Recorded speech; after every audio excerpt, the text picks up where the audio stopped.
Welcome to GTPL news. నేను దీపికా రాజ్. వార్తల ముందుగా హెడ్లైన్స్ చూద్దాం.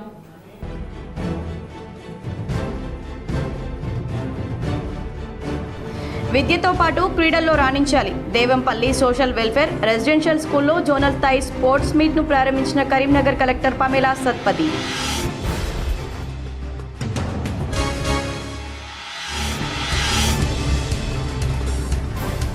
జగిత్యాల జిల్లా మల్యాల పోలీస్ స్టేషన్ వద్ద యువకుడు అఖిల్ ఆత్మహత్య యత్నం. తల్లి మృతికి కారణమైన వారిపై చర్యలు తీసుకోవాలని డిమాండ్.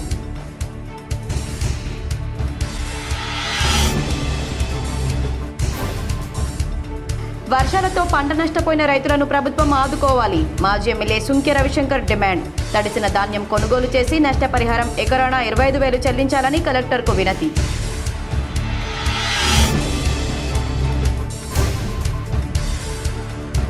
సుల్తానాబాద్లో పర్యటించిన జిల్లా కలెక్టర్ కోయా శ్రీహర్ష. 15 రోజుల్లో మానసిక దివ్యాంగుల పాఠశాల ప్రారంభించాలన్న కలెక్టర్.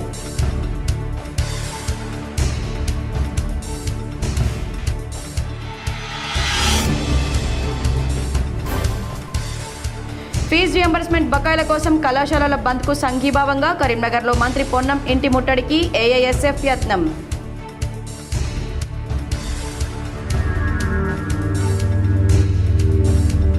జగిత్యాల జిల్లా చొప్పదండి నియోజకవర్గం మల్యాల మండలం పోతారం గ్రామంలో నెల రోజులుగా కొనుగోలు కేంద్రాల్లో పడికాపులు కాస్తున్నామని ఆవేదన వ్యక్తం చేస్తున్న రైతులు. కరీంనగర్ పార్లమెంట్ నియోజకవర్గంలోని 10వ తరగతి విద్యార్థులకు మోదీ గిఫ్ట్ పేరుతో ఎగ్జామ్ ఫీజును చెల్లిస్తానని కేంద్ర మంత్రి బండి సంజయ్ ప్రకటించారు. కరీంనగర్ పార్లమెంట్ నియోజకవర్గ పరిధిలోని ప్రభుత్వ పాఠశాలల్లో 10వ తరగతి చదువుకునే విద్యార్థులందరికీ కేంద్ర మంత్రి బండి సంజయ్ నజరానా ప్రకటించారు. ఈ ఏడాది 10th ఎగ్జామ్ ఫీజును పూర్తిగా చెల్లించేందుకు బండి సంజయ్ కుమార్ ముందుకొచ్చారు.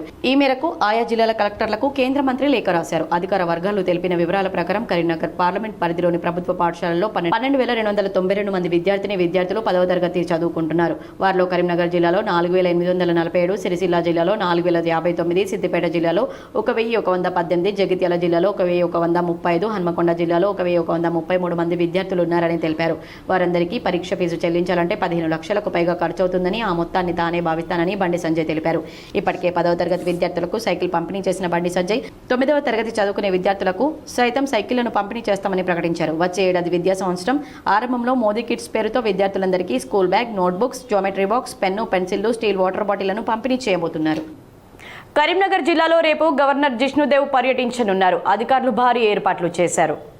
తెలంగాణ గవర్నర్ విష్ణుదేవ్ వర్మ కరీంనగర్లో పర్యటనకు అధికారులు విస్తృత ఏర్పాట్లు చేశారు. గవర్నర్ విష్ణుదేవ్ వర్మ తొలిసారి కరీంనగర్లో రేపు పర్యటిస్తున్న సందర్భంగా అధికారులు పకడ్బందీ ఏర్పాట్లు చేశారు.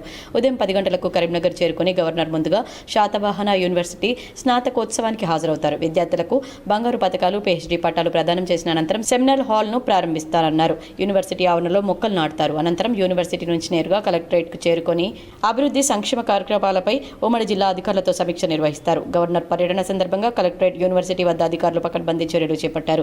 యూనివర్సిటీలో విద్యార్థులు, అధ్యాపకులతో పాటు ఆహ్వానం ఉన్న అతిథులను మాత్రమే అనుమతిస్తామని university vice chancellor Umesh Kumar తెలిపారు. పాస్లు ఉన్నవారు నిర్ణీత సమయానికంటే ముందుగానే యూనివర్సిటీ సభా ప్రాంగణానికి చేరుకోవాలని కోరారు. పోలీసుగా బాధ్యతలు నిర్వర్తిస్తూనే ప్రజల హృదయాలు గెలవాలని తెలంగాణ డీజీపీ శివధర్ రెడ్డి పిలుపునిచ్చారు. మహిళా డీఎస్పీలు వచ్చే తరానికి ఆదర్శంగా నిలవాలన్నారు.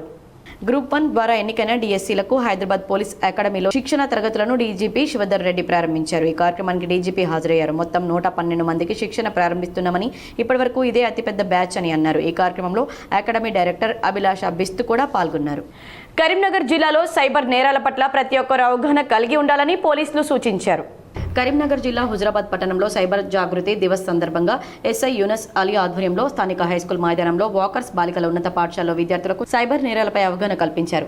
తెలియని పోలీస్ డీపీల నంబర్ల నుండి ఫోన్ కాల్స్ వచ్చి మీ అబ్బాయిని డిజిటల్ అరెస్ట్ చేశామని, డబ్బులు పంపమని ఎవరైనా చెబితే పంపవద్దని, అలాగే వివిధ కంపెనీల నుండి కాల్స్ చేస్తున్నామని, మీ డబ్బులు పెట్టుబడి పెడితే అతి తక్కువ సమయంలో రెట్టింపు అవుతుందని చెబితే నమ్మి మోసపోవద్దని, అదేవిధంగా తెలియని లింకులను ఓపెన్ చేయవద్దని, ఏదైనా అనుమానం ఉంటే 1930కు కాల్ చేయాలని పోలీసులు సూచించారు. మోసాలు ఎక్కువ జరుగుతున్నాయి.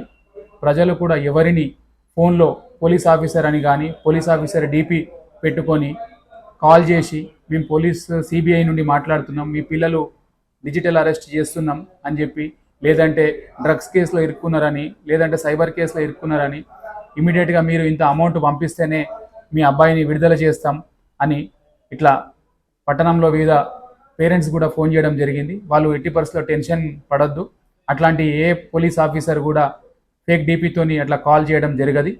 ఎవరు కూడా పోలీస్ ఆఫీసర్ ఫోన్ చేసి అడగరు. కాబట్టి ప్రజలందరూ దీన్ని గమనించాలి. ఎవరో ఆన్లైన్లో మీకు లింక్ పంపడం ద్వారా ఆ లింక్ క్లిక్ చేసి చిన్న చిన్న టాస్క్లు ఉంటాయి, దాన్ని కంప్లీట్ చేయమని, తద్వారా కొంత ఇనీషియల్గా అమౌంట్ పంపించి ఆ తర్వాత మళ్ళా పెద్ద మొత్తంలో డబ్బులు మీకు వచ్చినట్టు చూపిస్తారు ఫేక్ వెబ్సైట్ల ద్వారా. ఆ వెబ్సైట్లను ఎట్టి పరిస్థితుల్లో నమ్మద్దు. మీకు కొంత మొత్తం ఆశ చూపి తర్వాత మీ ద్వారానే డిపాజిట్ చేయాలని చెప్పి మీ దగ్గర నుండి డబ్బులు తీసుకోవడం. దేవంపల్లి సోషల్ వెల్ఫేర్ రెసిడెన్షియల్ స్కూల్లో జోనల్ స్థాయి స్పోర్ట్స్ మీట్ను కరీంనగర్ కలెక్టర్ పమేలా సత్పతి ప్రారంభించారు. కరీంనగర్ జిల్లా మానకొండూరు మండలం దేవంపల్లిలో సోషల్ వెల్ఫేర్ రెసిడెన్షియల్ స్కూల్లో 3 రోజుల పాటు జరిగే 11వ జోనల్ స్థాయి స్పోర్ట్స్ మీట్ అట్టహాసంగా ప్రారంభమైంది. జిల్లా కలెక్టర్ పమేలా సత్పతి జ్యోతి వెలిగించి స్పోర్ట్స్ మీట్ను ప్రారంభించారు. ఈ సందర్భంగా జిల్లా కలెక్టర్ మాట్లాడుతూ విద్యార్థుల ప్రతిభా పాఠవాలను వెలికి తీసేందుకు ఇలాంటి కార్యక్రమాలు దోహదం చేస్తాయని తెలిపారు. విద్యార్థులు చదువుతో పాటు క్రీడల్లోనూ పాల్గొని జాతీయ అంతర్జాతీయ స్థాయిలో రాణించాలని ఆకాంక్షించారు. జోన్ 3 పరిధిలోని సిద్దిపేట, రాజన్న సిరిసిల్ల, కరీంనగర్ జిల్లాల పరిధిలోని 12 సోషల్ వెల్ఫేర్ రెసిడెన్షియల్ స్కూళ్లకు చెందిన బాలురు ఈ పోటీల్లో పాల్గొననున్నారు. 6, 7, 8 తేదీల్లో జరిగే ఈ స్పోర్ట్స్ మీట్లో volleyball, kabaddi, running, high jump, long jump వంటి క్రీడల్లో విద్యార్థులు పాల్గొంటారు. ఈ కార్యక్రమంలో additional collector Ashwini Tanaji Wakade, principal Jagannatham, ఇతర అధికారులు పాల్గొన్నారు. కోరుట్ల శ్రీ వెంకటేశ్వర స్వామి దేవాలయంలో కార్తీక పౌర్ణమి సందర్భంగా గరుడ సేవ భక్తి శ్రద్ధలతో నిర్వహించారు. జగిత్యాల జిల్లా కోరుట్ల పట్టణంలో గల అతి పురాతనమైన శ్రీ వెంకటేశ్వర స్వామి దేవాలయంలో ప్రతి నెల పౌర్ణమి రోజున గరుడ సేవ కార్యక్రమాన్ని నిర్వహిస్తున్నట్లు ఆలయ కమిటీ అధ్యక్షులు ఎత్తిరాజం నర్సయ్య తెలిపారు. ఈ కార్యక్రమంలో మహిళలు ప్రత్యేక పూజలు నిర్వహించారు. ఇందులో భాగంగా బుధవారం సాయంత్రం శ్రీ వెంకటేశ్వర స్వామి దేవాలయం నుండి కోరుట్ల పట్టణ పుర వీధుల గుండా స్వామివారి గరుడ సేవ వేయించేయగా మహిళలు, భక్తులు స్వామివారికి మంగళ హారతులతో స్వాగతం పలికారు.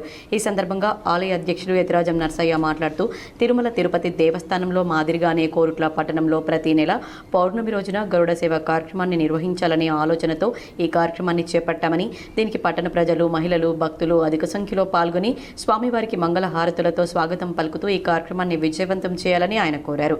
ఈ సందర్భంగా ఆలయ ప్రధాన అర్చకులు బీర్నంది నరసింహాచారి మాట్లాడుతూ తిరుపతి దేవస్థానంలోని తిరుమల తిరుపతి దేవస్థానంలో కలియుగ దైవం శ్రీ వెంకటేశ్వర స్వామి సన్నిధిలో జరిగే ఈ కార్యక్రమాన్ని కోరుట్ల పట్టణంలో శ్రీ వెంకటేశ్వర స్వామి దేవాలయంలో నిర్వహిస్తున్నామని, ప్రతి భక్తుడు ఈ కార్యక్రమంలో పాల్గొని కృపకు పాత్రులు కావాలని ఆయన కోరారు.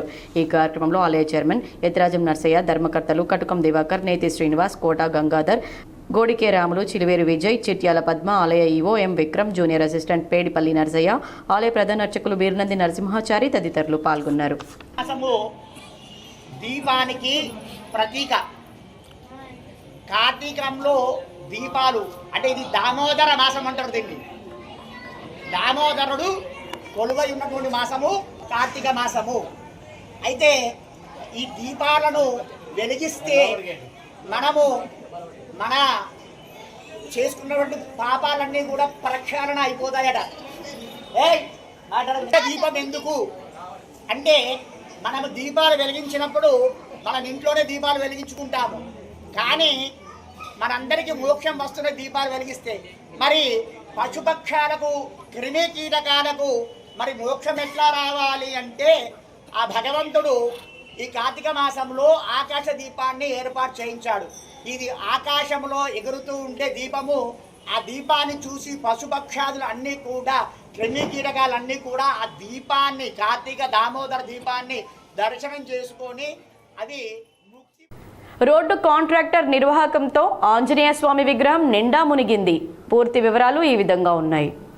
జగిత్యాల జిల్లా ధర్మపురి పట్టణంలోని కోనేరు సందులో నూతనంగా నిర్మాణం చేయించిన సీసీ రోడ్డు ఎత్తు పెరగడంతో కోనేరు వద్ద ఉన్న క్షేత్ర పాలకుడు ఆంజనేయ స్వామి విగ్రహం 3వ వంతు రోడ్డులో కూరుకుపోయి కేవలం తలభాగం మాత్రమే పైకి కనిపిస్తున్న సంఘటన చోటు చేసుకుంది. పట్టణవాసులు ఈ సంఘటనపై తీవ్ర విమర్శలు చేస్తున్నారు. స్థానిక బీజేపీ నాయకులు ఇట్టి విషయంపై రాతపూర్వకంగా శ్రీ లక్ష్మీ నరసింహస్వామి దేవస్థానం సూపరింటెండెంట్ కిరణ్ కు రోడ్డులో కోల్పోయిన విగ్రహాన్ని పైకి తీసి భక్తులకు పూజలు చేసుకునే విధంగా చర్యలు తీసుకోవాలని రాతపూర్వకంగా వినతి పత్రం అందజేశారు. కార్తీక పౌర్ణమి పర్వదినాన్ని పురస్కరించుకొని వేములవాడ శ్రీ రాజరాజేశ్వర స్వామి దేవస్థానంలో ప్రత్యేక పూజలు నిర్వహించారు. రాజన్న సన్నిధిలో ప్రదోష పూజ అనంతరం పల్లకి సేవ నిర్వహించారు. శ్రీ పార్వతీ రాజరాజేశ్వర స్వామి, శ్రీ లక్ష్మీ అనంత పద్మనాభ స్వామి ఉత్సవమూర్తులను పల్లకిలో ప్రతిష్ఠించి పూజలు నిర్వహించిన అనంతరం దేవాలయం ముందు జ్వాలా తోరణం జరిగింది.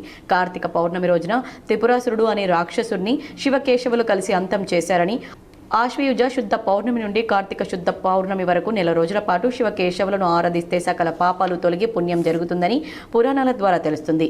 ఇలా కాకుండా కేవలం కార్తీక పౌర్ణమి రోజున దీపాలు వెలిగించి జ్వాలాతోరణం కింద నుండి వెళ్తే అంత పుణ్యం వస్తుందని అర్చకులు తెలిపారు. తెలుగు రాష్ట్రాల్లో ఏ శివాలయంలో జరగని మహాపూజ స్వామివారికి చేస్తారని, నిషి పూజ అనంతరం శ్రీ స్వామివారిని బాలకుమారుడి రూపంలో అలంకరించి మహాపూజ నిర్వహిస్తారు.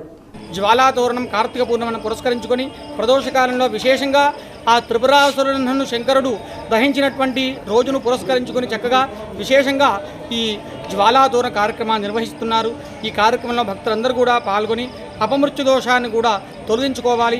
అదేవిధంగా విశేషంగా మహానిషీధ కాలంలో స్వామివారిని 16 ఏళ్ల బాల్యం రూపంలో రాజరాజేశ్వర స్వామిని అలంకరించి మహాపూజ కార్యక్రమాన్ని కూడా నిర్వహిస్తారు. కాబట్టి భక్తులందరూ కూడా ఈ కార్యక్రమంలో పాల్గొనవలసిందిగా రాజరాజేశ్వర స్వామి వారికి ఆశీస్సులు అందరికీ ఉండాలని చెప్పి మనసారా ప్రార్థిస్తూ కార్తీక పౌర్ణమి సందర్భంగా వేములవాడలో వైభవోపేతంగా లక్ష దీపోత్సవం నిర్వహించారు. రాజరాజేశ్వర స్వామి ఆలయ విస్తరణ పనులు జరుగుతున్న నేపథ్యంలో భీమేశ్వర ఆలయంలో లక్ష దీపోత్సవాన్ని ఘనంగా నిర్వహించారు. దీపాలు, పూలతో శివలింగాలు, ఓం నమశివాయ వంటి ఆకారాలను ఏర్పాటు చేసి ఆకట్టుకున్నారు. దీపోత్సవంలో in-charge collector Garima Agarwal, SP Mahesh Bigithe, ASP Seshadrini Reddy పాల్గొని ప్రత్యేక పూజలు నిర్వహించారు. రాజన్న ఆలయంలో జ్వాలాతోరణం మహాపూజ కన్నుల పండవలా నిర్వహించారు. భీమేశ్వర సదన్లో నిర్వహించిన సామూహిక లక్ష దీపోత్సవంలో భక్తులు పెద్ద సంఖ్యలో పాల్గొన్నారు.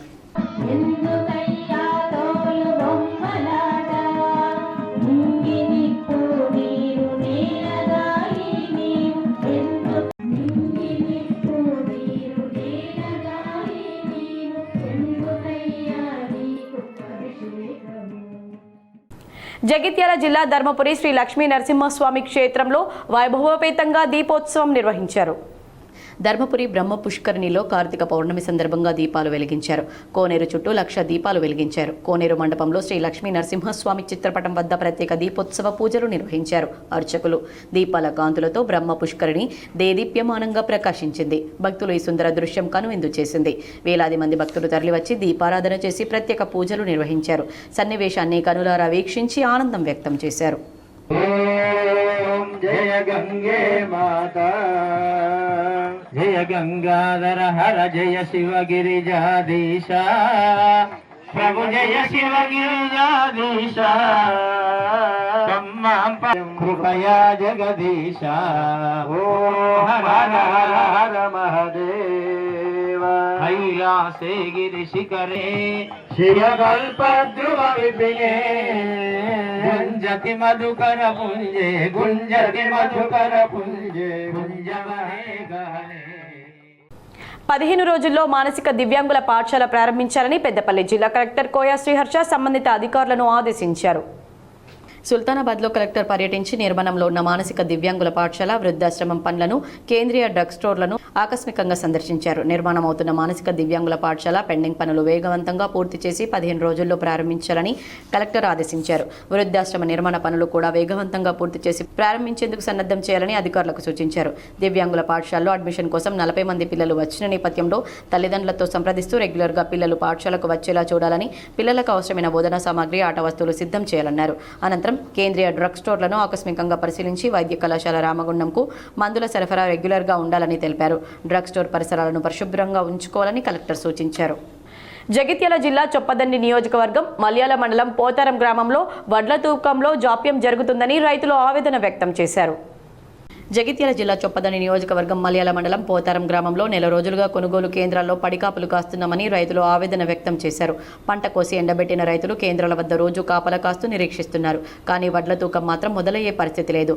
మాయిశ్చర్ వచ్చి 15 రోజులు గడిచినా అధికారుల స్పందన కనిపించడం లేదు. సొసైటీ చైర్మన్ పదవీ కాలం ముగిసినా కొత్త బాధ్యతాదారులు లేరు. అధికారుల నుంచి స్పష్టమైన సమాధానం రాక రైతులు తీవ్ర అసహనంతో ఉన్నారు. రైతులు మాట్లాడుతూ నెల రోజులుగా కొనుగోలు కేంద్రాల్లో పడికాపులు కాస్తున్నామని, మాయిశ్చర్ వచ్చి 15 రోజులు గడిచినా పట్టించుకునే అధికారులు లేరని, అధికారులను అడిగితే మిల్లర్ల నుండి ఆర్వో రాలేదంటూ సాకులు చెబుతున్నారని ఆవేదన వ్యక్తం చేస్తున్నారు. మా పంటలే పాడవుతున్నాయి కానీ వాళ్లకు మాత్రం ఎలాంటి బాధ లేదన్నారు. వడ్లు తడవకుండా కాపలా కాస్తూ రోజులు లెక్క పెడుతున్న రైతులు ఇప్పుడు ఆగ్రహంతో ఉడికిపోతున్నారు. ఇక మౌనం కాదు, తక్షణమే కొనుగోలు ప్రారంభించకపోతే రోడ్డు మీదకి దిగుతాం, ధర్నా చేస్తామని హెచ్చరించారు. పోసి ఆల్రెడీ అడ్లు ఎండి మేము మ్యాచర్కి వచ్చి వారం 10 రోజులు అవుతుంది. జోకడం లేదు. వాళ్ళని కారణం అడిగితే మిల్లీల ఎలిమెంట్ రాలేదంటారు.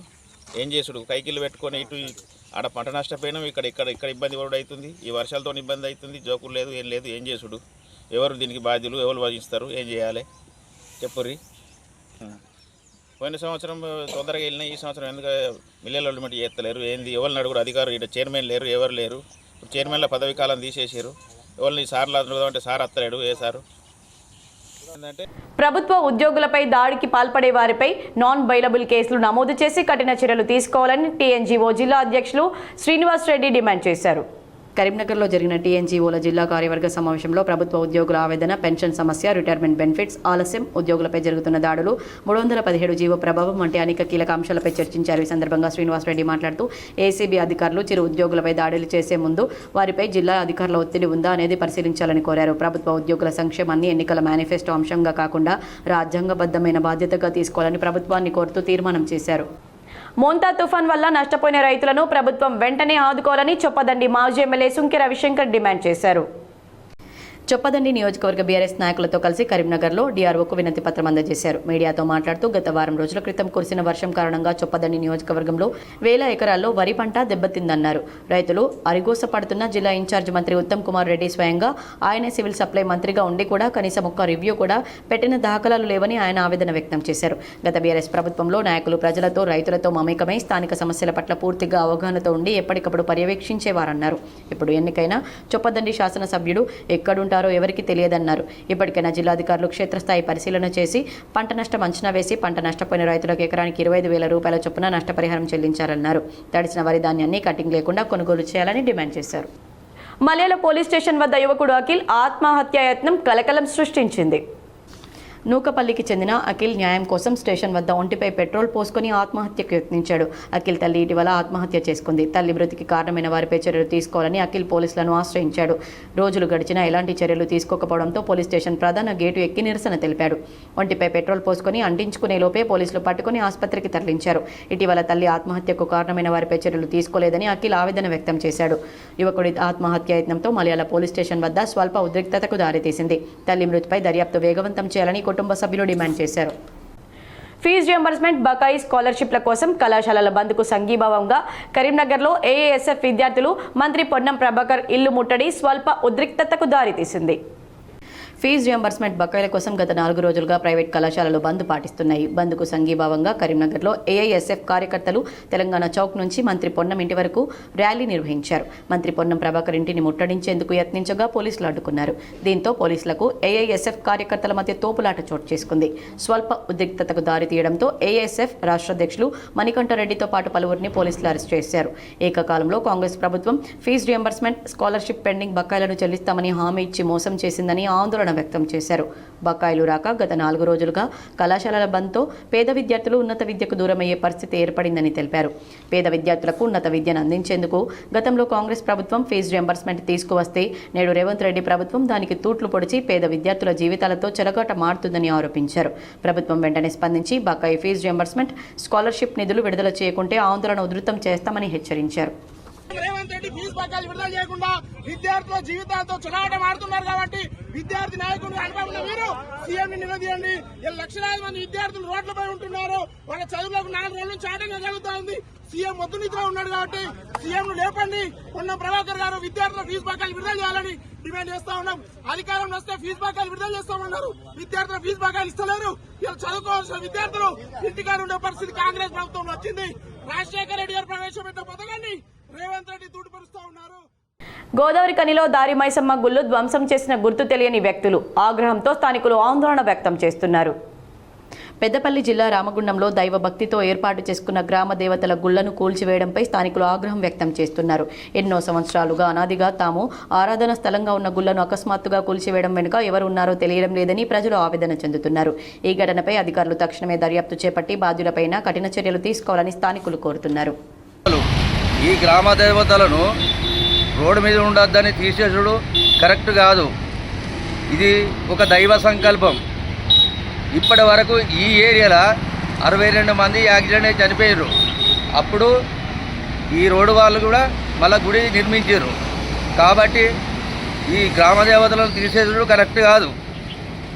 దయచేసి అలాంటి ఆలోచనలు ఒక భగవంతుడికి ఒక సృష్టిని తీసేసుడు మంచిది కాదు. నేను ఒక అయ్యగారుగా నా వయసు 65 సంవత్సరాలు ఇచ్చినా కూడా ఒక సంకల్పంతో ఇక్కడ చేస్తానా మీరు కూడా ఆలోచించండి. కోర్టు కానీ రామగుండం కార్పొరేషన్లో అమ్మవారి గుళ్ళు తీసేస్తాను కాబట్టి అది తీసేసుడు కాదు, ఇది దైవ సంకల్పం కాబట్టి తీసేసుడు మంచిది కాదు. కోర్టుకు కానీ రాజకీయ నాయకులకు కానీ అందరికీ విజ్ఞప్తి చేసి చెప్తాను. కార్తీక పౌర్ణమి సందర్భంగా దీపోత్సవం ఘనంగా నిర్వహించారు. ఆలయాలతో పాటు ఇళ్లలో మహిళలు దీపాలు వెలిగించి దీపారాధన చేశారు. కార్తీక పౌర్ణమి సందర్భంగా ఉమ్మడి కరీంనగర్ జిల్లాలో దీపోత్సవం కన్నుల పండవలా జరిగింది. ఆలయాలతో పాటు పలు ఇళ్లలో అపార్ట్మెంట్లలో దీపోత్సవాన్ని వైభవంగా నిర్వహించారు. కరీంనగర్లోని వాసవి ఎలైట్ అపార్ట్మెంట్లో దీపోత్సవాన్ని ఘనంగా నిర్వహించారు. రంగులతో శివలింగం, ఓం, త్రిశూలం, స్వస్తిక్ ఏర్పాటు చేసి వాటిలో దీపాలు వెలిగించారు. ఉసిరికాయ చెట్టు, తులసి మొక్క పెట్టి పూజలు చేశారు. అపార్ట్మెంట్ కుటుంబ సభ్యులు, మహిళలు దీపారాధన చేశారు. అందంగా అలంకరించిన శివలింగం చుట్టూ దీపాలు వెలిగించడం చూపర్లను ఆకట్టుకుంది. దీపోత్సవంలో అపార్ట్మెంట్ సభ్యులు ఆనందం వ్యక్తం చేశారు. పెద్దపల్లి జిల్లాలో హిందువుల మనోభావాలు దెబ్బతీసే విధంగా ప్రవర్తించిన మున్సిపల్ అధికారులపై చర్యలు తీసుకోవాలని హిందూ ఐక్యవేదిక డిమాండ్ చేసింది. హిందువుల మనోభావాలను దెబ్బతీసే విధంగా ప్రవర్తించిన మున్సిపల్ అధికారులపై చర్యలు తీసుకోవాలని డిమాండ్ చేస్తూ హిందూ ఐక్యవేదిక ఆధ్వర్యంలో ఆందోళన చేపట్టారు. ఈ మేరకు పెద్దపల్లి జిల్లా గోదావరిఖని పట్టణంలో వివిధ ప్రదేశాల్లో ఈరోజు తెల్లవారుజామున దారి మైసమ్మ ఆలయాలను కూల్చివేయడంపై హిందూ ఐక్యవేదిక సభ్యులు గాంధీ చౌరస్తాలో నిరసన తెలిపారు. ఈ కార్యక్రమంలో హిందూ వాహిని రాష్ట్ర కార్యదర్శి సంతోష్ రెడ్డి, విశ్వ హిందూ పరిషత్ రాష్ట్ర నాయకులు అయోధ్య రవి మరియు ఐక్యవేదిక సభ్యులు పాల్గొన్నారు. అధికారులు బేషరతుగా హిందూ సమాజానికి క్షమాపణలు చెప్పి ఆలయాలను కూల్చివేసిన ప్రదేశాల్లో తిరిగి నిర్మించాలని ఐక్యవేదిక సభ్యులు డిమాండ్ చేశారు. హిందూ సమాజాన్ని రెచ్చగొట్టే ప్రయత్నాలు మానుకోవాలని, ఈ ఘటనపై అధికారులు, రాజకీయ నాయకులు స్పందించకపోతే రానున్న రోజుల్లో పెద్ద ఎత్తున ఆందోళన చేపడతామని హిందూ వాహిని రాష్ట్ర కార్యదర్శి సంతోష్ రెడ్డి హెచ్చరించారు. హిందూ ఐక్యవేదిక తరఫున తీవ్రంగా ఖండిస్తున్నాం. హిందూ మనోభావాలను గాయపరిచిన మున్సిపల్ కమిషనర్ను, మున్సిపల్ అధికారులను, ఈ కార్యక్రమంలో పాల్పంచుకున్న మున్సిపల్ అధికారులను ఇంకా ఇతరత్ర ఎవరున్నా కానీ సస్పెండ్ చేయాలని హిందూ ఐక్యవేదిక తరఫున డిమాండ్ చేస్తాం. ఒకవేళ తిరిగి అదే ప్లేసులలో దారి మైసమ్మలను నిర్మించకపోతే రానున్న కాలంలో హిందూ సమాజాన్ని సంఘటితం చేసి పెద్ద ఎత్తున ఉద్యమం చేస్తున్నామని మున్సిపల్ అధికారులను హెచ్చరిస్తున్నాం. హిందూ దేవాలయాలను కూలగొట్టినట్టు ఇతర మతస్థుల దేవాలయాలను కూలగొడతారా? ఇంకా ఒకవేళ గోదావరి కట్టలో కూలగొడదాం అనుకుంటే రామగుండంలో ఉన్నాయి, అక్కడ శ్రీనివాస్ టాకీస్ దగ్గర ఉన్నాయి, ఇక్కడ 7 పోలీస్ స్టేషన్ ఎన్నుకున్నది, జేఎం కాలనీ ఏరియాలు ఉన్నాయి. రామగుండంలో అయితే విచ్చలవిడిగా పెట్టుకున్నారు. అవి జోలి పోకుండా ఓన్లీ లోహం రూపంలో బంగారం కొనుగోలు చేసే వారిని దృష్టిలో పెట్టుకుని తీసుకొచ్చిన సార్వభౌమ పసిడి బాండ్లు మదుపర్లకు కనక వర్షం కురిపిస్తున్నాయి. 8 ఏళ్ల కాల వ్యవధితో జారీ చేసిన ఈ బాండ్లలో పెట్టుబడి పెట్టిన వారికి తాజాగా 316% ప్రతిఫలం లభించింది. గ్రాముకు 9,121 రూపాయల చొప్పున లాభం వచ్చింది. ఇటీవల బంగారం ధర అమాంతం పెరిగిన వేళ అప్పట్లో ఈ బాండ్లలో పెట్టుబడి పెట్టిన వారికి భారీ స్థాయిలో ప్రతిఫలం లభిస్తుంది. 2017 నవంబర్ 6న జారీ చేసిన పసిడి బాండ్ సంబంధించి గ్రాము పసిడి ధర అప్పట్లో 2,895గా నిర్ణయించారు. ఆన్లైన్లో కొనుగోలు చేసిన వారికి మరో 50 రూపాయల డిస్కౌంట్ కూడా ఇచ్చారు. ఈ బాండ్ల కాల పరిమితి 8 ఏళ్లు పూర్తి కావడంతో తాజాగా మెచ్యూరిటీకి వచ్చాయి. 999 స్వచ్ఛత కలిగిన బంగారం గ్రాము ధరను 12,066 రూపాయలుగా ఆర్బీఐ నిర్ణయించింది. ఈ మొత్తం నుంచి కొనుగోలు ధరను మినహాయిస్తే ఒక్కో గ్రాముపై 9,121 రూపాయల ప్రతిఫలం వచ్చింది. దీన్ని శాతాల్లో లెక్కిస్తే 316% అవుతుంది. దీనికి ఏటా చెల్లించే 2.5% వడ్డీ అదనం. దేశంలో అధిక బంగారం కొనుగోళ్లను తగ్గించాలన్న ఉద్దేశంతో 2015 నవంబర్లో ఆర్బీఐ ఈ పథకం తీసుకొచ్చింది. వీటి కాల పరిమితి 8 ఏళ్లు. గ్రాము ధర నిర్ణయించేందుకు రిడెప్షన్ కు ముందు వారం చివరి 3 రోజుల India bullion and jewellers association limited నిర్ణయించిన సగటు ధరను పరిగణలోకి తీసుకుంటారు. అలా గ్రాము ధరను 12,066గా నిర్ణయించారు. ఈ బాండ్లపై వచ్చిన ప్రతిఫలానికి ₹1 కూడా పన్ను చెల్లించక్కర్లేదు. జూబ్లీహిల్స్ ఉప ఎన్నికల్లో గెలుపే లక్ష్యంగా ప్రధాన పార్టీలు ప్రచారం కొనసాగిస్తున్నాయి. ఇందులో భాగంగా అధికార కాంగ్రెస్, బీఆర్ఎస్, బీజేపీ పార్టీలు హోరాహోరీగా ప్రచారం చేస్తున్నాయి. జూబ్లీహిల్స్ ఉప ఎన్నికల ప్రచారంలో భాగంగా అధికార కాంగ్రెస్, బీఆర్ఎస్, బీజేపీ పార్టీలు హోరాహోరీగా ప్రచారం చేస్తున్నాయి. దీంతో జూబ్లీహిల్స్ నియోజకవర్గం ప్రాంతం మొత్తం రాజకీయ నేతల సభలతో దద్దరిల్లుతుంది. అయితే ఈ ఉప ఎన్నికల ప్రచారానికి 4 రోజుల సమయం మాత్రమే ఉండడంతో అన్ని పార్టీల్లోని కీలక నేతలు, స్టార్ క్యాంపెయినర్లు రంగంలోకి దిగుతున్నారు. అందులో భాగంగా ఈరోజు కేంద్ర మంత్రి బండి సంజయ్ బోరబండలో ఎన్నికల ప్రచారంలో పాల్గొన్నారు. ఈ నేపథ్యంలో బీజేపీ నేతలు పోలీసుల నుంచి పర్మిషన్ తీసుకుని ఏర్పాట్లు చేసుకున్నారు. అయితే ఏమైందో ఏమో గానీ సభకు కొద్ది గంటల ముందు బండి సంజయ్ సభకు అనుమతి రద్దు చేసినట్లు తెలిపారు. దీంతో ఆగ్రహించిన బీజేపీ నేతలు పోలీసులు ప్రభుత్వ తీరును తీవ్రంగా వ్యతిరేకిస్తున్నారు. అలాగే తాము ఎట్టి పరిస్థితుల్లో బోరబండలో సభను జరిపి తీరుతామని బీజేపీ ఎన్నికల ఇన్ఛార్జి ధర్మారావు తేల్చి చెప్పారు. ఈ మేరకు పార్టీ కార్యకర్తలంతా సమయానికి బోరబండకు పెద్ద ఎత్తున చేరుకోవాలని ఆయన పిలుపునిచ్చారు. దీంతో ఒక్కసారిగా జూబ్లీహిల్స్ ఎన్నికల ప్రచారంలో రాజకీయ వేడి నెలకొంది. మరి సాయంత్రం బండి సంజయ్ సభ నిర్వహిస్తారా, పోలీసులు వారిని అడ్డుకుంటారా తెలియాలంటే వేచి చూడాల్సిందే. వార్తలు ముగించే ముందు హెడ్లైన్స్ మరోసారి.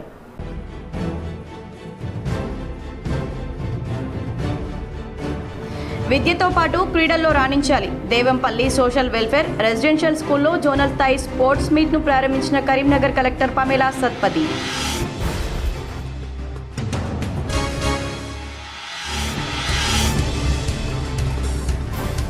జగిత్యాల జిల్లా మల్యాల పోలీస్ స్టేషన్ వద్ద యువకుడు అఖిల్ ఆత్మహత్య యత్నం. తల్లి మృతికి కారణమైన వారిపై చర్యలు తీసుకోవాలని డిమాండ్.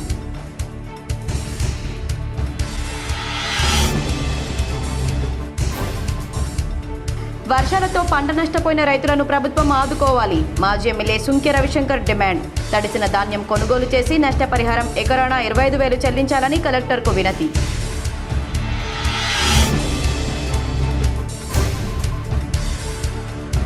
సుల్తానాబాద్లో పర్యటించిన జిల్లా కలెక్టర్ కోయా శ్రీహర్ష. 15 రోజుల్లో మానసిక దివ్యాంగుల పాఠశాల ప్రారంభించాలన్న కలెక్టర్.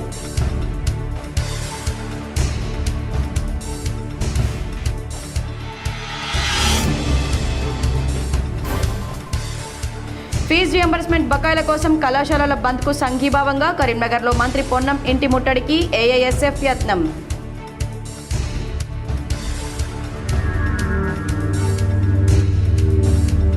జగిత్యాల జిల్లా చొప్పదండి నియోజకవర్గం మల్యాల మండలం పోతారం గ్రామంలో నెల రోజులుగా కొనుగోలు కేంద్రాల్లో పడికాపులు కాస్తున్నామని ఆవేదన వ్యక్తం చేస్తున్న రైతులు.